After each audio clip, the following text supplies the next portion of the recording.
There is a global rise in the use of e-vaporizers among youths.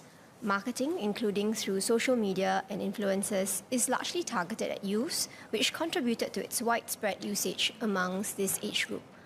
Many youths picked up the vaping habit, thinking it's harmless because it smells like fruit, and they make it a lifestyle habit among their friends.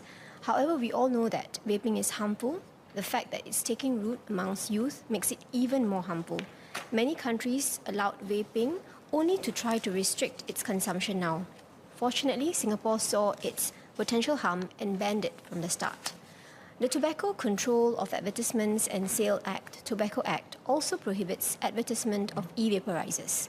As we all know, like all domestic laws, the Tobacco Act applies to vaping-related content published in Singapore and by Singapore-connected persons or entities.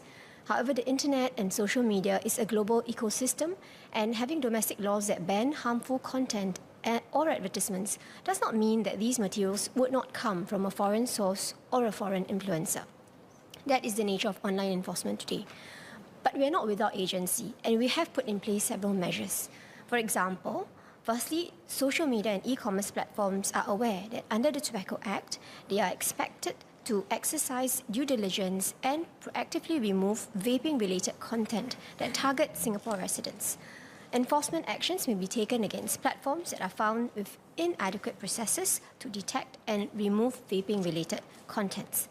The Ministry of Health and Health Sciences Authority, HSA, will continue to work closely with the Ministry of Communications and Information and the Infocom Media Development Authority, IMDA, to engage these platforms.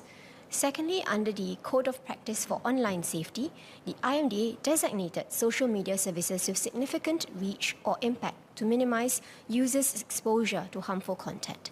The designated social media services are Facebook, Hardware Zone, Instagram, TikTok, X, and YouTube.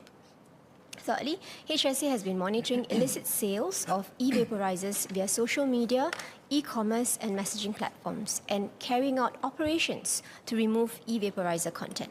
HSA is trying to expand its efforts and is reviewing the legal penalties to strengthen the deterrence against advertising, importation, and distribution of e-vaporizers. Fourthly, even as we remove e-vaporizers content, we also try to increase pro-health content. The Health Promotion Board also launched a vape-free campaign in 2023, including using social media, targeting youths, and younger adults.